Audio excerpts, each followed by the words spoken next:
திருக்குறளில் அதிக நன்மை தனி மனிதருக்கா சமுதாயத்திற்கா என்ன கேட்டா பேச்சாளர்களுக்கு எவ்வளோ கூட்டம், எவ்வளோ பேமெண்ட், எவ்வளோ கவரு. அதுலயே எனக்கு முன்னால பேசின ஐயா திருக்குறள் கதை சொல்லியே சொந்தமா வீடு கட்டியிருக்காரு. அதான் அவரே சொன்னார். ஆக தனி மனிதர்கள் தான். அதாவது வள்ளுவர் ரொம்ப தெளிவா சொல்றாரு, வையத்துள் வாழ்வாங்கு வாழ்பவன் ஒருமை. சார் ஒண்ணு இல்ல, நமக்கு ஒண்ணு தெரியணும். இன்னைக்கு முதல்வர் அவர்கள் இந்த அளவுக்கு ஒரு திருக்குறள் நெறியை ஒவ்வொரு தனி மனிதனுக்கும் போய் சேர வேண்டும் என்று சிறப்பாக நடத்தி கொண்டிருப்பதற்கு என்ன அர்த்தம் தெரியுமா? இன்னும் அது சரியா போய் சேரல. திருக்குறள் தெரியாத ஒரு சமூகம் இருக்கு, இங்கிலீஷ் மட்டுமே பேசுற ஒரு தமிழ் சமூகம் இருக்கு. சார் முப்பால் என்னன்னு கேட்டா அறத்துப்பால், பொருட்பால், அமலாப்பால்ன்றான். அவனுக்கு இன்னும் போய் சேரல. ஒரு இன்டர்வியூக்கு போறான் சார், எம்என்சி கம்பெனிக்கு. அங்க மேனேஜர் கேட்கிறாரு, what you think about the management, நிர்வாகம் பத்தி தான் நினைக்கிறேன்னு. அதுக்கு நம்மால் சொன்னா, தமிழ் தெரிஞ்சவன், இதனால் இவர் முடிப்பார் என்றாய்ந்து அதனை அவன் கண் விடல். சரியா சொன்னான். ஆனா அவனுக்கு புரியல HR-க்கு. நான் என்ன கேட்கிறேன், நீ என்ன சொல்றேன்னா, வள்ளுவர் சொல்லியிருக்காரு சார் தான், அவர்கிட்டயே வேலைகள் போன்றான். ஆக போய் சேரல. முதல்வர்கள் மிக அற்புதமாக குறள் நெறியை மனதில் வாங்கி மக்களுக்கு தனிப்பட்ட மக்கள் இந்த நெறியை போற்ற வேண்டும் என்று இந்த விழாவை நடத்தி கொண்டிருக்கிறார். முதல்வர் அவர்கள் பெண்களுக்காக ஏராளமான திட்டங்களை கொண்டு வந்திருக்கிறார். நான் என் ஃப்ரெண்டு கிட்ட கேட்டேன், முதல்வர் பெண்களுக்காக வாய்ப்பு வசதி ஏராளமான திட்டம் எடுத்துட்டு வராரு, ஏன் இன்னும் நம்ம தீயணைப்பு துறை இருக்கு இல்லைங்களா, ஃபயர் என்ஜின் வரும்ல, அதுல வெறும் ஆண்கள் தான் வராங்க, ஏன் பெண்கள் வர்றது இல்லைன்னு என் ஃப்ரெண்டு கிட்ட கேட்டேன். அவன் சொன்னான், அவருக்கு எல்லாம் தெரியும், ஏன்னா லேடிஸ்க்கு எப்பவுமே பத்த வைக்க தான் தெரியும், அணைக்க தெரியாது, அப்புறமா அதெல்லாம் யோசிச்சு செய்வாரு அப்படின்னா. சபை குறிப்பிலிருந்து நீக்கப்பட்டது. நானும் என் ஃப்ரெண்டும் பேசுறது நடுவர் அவர்கள் ஐயாட்டே கத்துக்கிட்டது, சபை குறிப்பிலிருந்து நீக்கப்பட்டது. இல்ல அப்படிதான் சார். ஒரு மனிதன் எப்படி இருக்கணும்னு வள்ளுவர் ரொம்ப தெளிவா சொல்றாரு சார். பேசணும், எப்படி பேசணும், சொல்வன்மை எப்படி பேசணும்னு சொல்லி தராரு. அப்புறம் பயனில சொல்லாமல் எப்படி பேசக்கூடாதுன்னு சொல்றாரு, அதுக்கு ஒரு அதிகாரம். நம்மால் நிறைய பேருக்கு இன்னும் பேச்சே தெரியாது சார், அர்த்தம் இல்லாம பேசுவான். சில பேர் இருக்கான், ஒவ்வொரு ஊர்லயும் ஒரு 10 பேராவது சுத்தி நிற்பான். யாரை பார்த்தாலும் இப்ப என்ன பண்ற அப்படின்வான். போன வாரம் தான் சொல்லியிருப்போம், இந்த வாரம் கேட்பான், டே வார வாரமா வேலையை மாத்துவான். என்ன ஒருத்தர் கேட்டான், இப்ப என்ன பண்றேன்னா, எனக்கு கோவத்துல என்ன பண்ண பேசுறேன்னு. அவனுக்கு கோவம் வந்துச்சு, நம்மெல்லாம் ஊமை மாதிரியும் இவன் பேசுறவ மாதிரியும். பேசுற சரி, சோத்துக்கு என்ன பண்றேன்னா, நான் சொன்ன பேசுறல்ல பணம் கொடுப்பாங்கன்னு.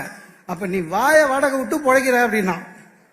ஒரு பேச்சாளரை இதை விட அவமானப்பட்ட. ஆனா இப்ப நான் தெளிவாயிட்டேன், யாராவது என்ன பண்றேன்னு கேட்டா உடனே சொல்லிடுவேன், LIC ஏஜென்ட் ஆயிட்டேன்னு. 2 வருஷத்துக்கு நம்மள பார்க்க மாட்டானுங்க, அந்த நம்ம தெரு பக்கமே வரமாட்டான் சார். வேற வழி இல்ல. ஒரு தனி மனிதன் எப்படி இருக்கணும்னு சார் வள்ளுவர் மாதிரி தனி மனிதனுக்கு வித்தியாசமா சொல்லி கொடுத்தது யாருமே இல்ல சார். நீ குடும்பஸ்தனாவே இரு, துறவியா மாறலான்றான். எப்படா? ஒண்ணு இல்ல, கோபத்தை விட்டு விடு, நீ துறவி. நிறைய பேரோட வாழ்க்கை கெடுறதே கோபத்தாலதான். கணவன் மனைவி உறவு பிரிவதே கோபத்தாலதான். சில பேருக்கு பேப்பர் படிச்சாலே கோபம் வருது சார். பாத்துக்கிறீங்களா? சாதாரண நியூஸ் படிக்க அப்படி இல்லைங்க, பேப்பர்ல போட்டுக்குது. ஒரு ஆள் என்ன பண்ணிக்கலாம், 8 பெண்களை ஏமாத்தி கல்யாணம் பண்ணிக்கலாம். 9வது பண்ணும்போது போலீஸ் பிடிச்சிருச்சு. பேப்பர்ல போட்டுக்குது, இவன் பாவி பாவி, இவனெல்லாம் என்கவுண்டர் பண்ணும், இவனுக்கு கோபம். ஏன்? அதுவே நம்ம பேப்பர், தமிழ் பேப்பர் எப்படி போடுவாங்க, அந்த 8 பேர் கல்யாணம் பண்ணவன ஒரு போக்கிரி அது மாதிரிலாம் போட மாட்டாங்க, காதல் மன்னன் கைது அப்படின்னு போடுவாங்க. அது படிக்கும் போது நம்மளுக்கு கூச்சமா இருக்கும், நம்மளாம் வேஸ்ட் இல்ல, காதல் மன்னன் கைது. இவன் அதுக்கு கோவப்படுறான். வள்ளுவர் சொல்றாரு, சின்னத்தை தவிர கொஞ்சம் யோசி. என்ன, நம்ம ஒண்ணு வச்சுக்கிட்டே இவ்வளவு கஷ்டப்படுறோமே, இவன் எப்படி 8 ஹேண்டில் பண்ணான், அந்த மாதிரி யோசி. கோபம் கூடாது. அப்படியே சார் ஒண்ணும் இல்லை. ஒரு ஒரு ஒரு 133 அதிகாரம் வார்த்தைகளிலேயே சிக்கனம் சொன்னவன் வள்ளுவன். ஆனா நட்புக்காக 5 அதிகாரம் எழுதியிருக்கான். அப்ப எவ்வளவு இம்பார்ட்டன்ஸ் பாருங்க.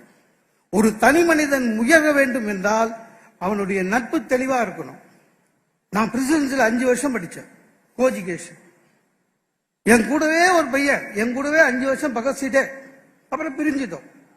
எனக்கு கல்யாணம் ஆயிடுச்சு, அவனுக்கு கல்யாணம் ஆயிடுச்சு, 2 பேரும் பார்த்துக்கல. திடீர்னு ஒரு 5 வருஷத்துக்கு முன்னால பார்த்தேன்.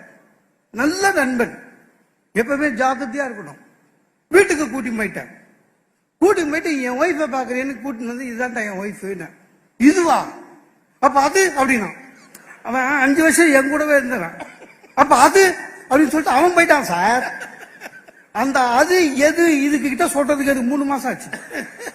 வள்ளுவர் சொல்றார் சார், ரொம்ப தெளிவா இருன்றாரு சார். ரொம்ப அற்புதம் சார். ஒரு தனி மனிதன் குடும்பத்துல எப்படி இருக்கணும்னு வள்ளுவர் சொல்றாரு. இல்வாழ்வான் என்பான் இயல்புடைய மூவர்க்கும் நல்லார்க்கும் நின்ற துணை. ஒன்னில பெற்றோர், மனைவி, குழந்தை 3 பேருக்கும் அட்ஜஸ்ட் பண்ணி போனோம். எவ்வளவு பெரிய வார்த்தை சார். ஒரு தனி மனிதனுடைய வெற்றிக்கு எவ்வளவு பெரியது சார். உண்மையிலே சொல்றேன், 40 ஆம்பளை ஒரே ரூம்ல 10 வருஷம் ஒத்துமையா இருப்பான். நம்ம வீட்டுல 2 லேடிஸ் முடியல. அதாவது அம்மாக்கும் ஒய்ஃபுக்கும் அட்ஜஸ்ட் பண்ணிட்டு போகணும்னு வள்ளுவர் சொல்றாரு. அப்படித்தானே? என் வீட்டுல ஒரு வேலைக்காரமா வந்ததுன்னா 1 வாரத்துக்கு மேல நிக்காது. ஏன்னா அந்த அம்மா கிட்ட நெருக்கமா பேசினா என் ஒய்ஃப் அந்த அம்மாவை டிஸ்மிஸ் பண்ணும். என் ஒய்ஃபு கிட்ட நெருக்கமா பேசினா எங்க அம்மா டிஸ்மிஸ் பண்ணுவாங்க. 1 மாசத்துக்கு முன்னால ஒரு அம்மா வந்தது வேலைக்கு, மத்தியானமே டிஸ்மிஸ் பண்ணிட்டா என் ஒய்ஃப். என்னம்மா மத்தியானமே டிஸ்மிஸ் பண்ணிட்டேன்னு? நான் நினைக்கிறேங்க உங்க அம்மாவோட ஸ்லீப்பர்ஸ் இல்ல அது அப்படின்னா. இல்ல அப்படிதான் எல்லாமே அட்ஜஸ்ட் பண்ணிட்டு போனோம். ஒய்ஃப், அம்மா சார். அப்படி இருக்காது மோகன சுந்தரம். அவங்க உங்களோட பேசியிருப்பாங்க.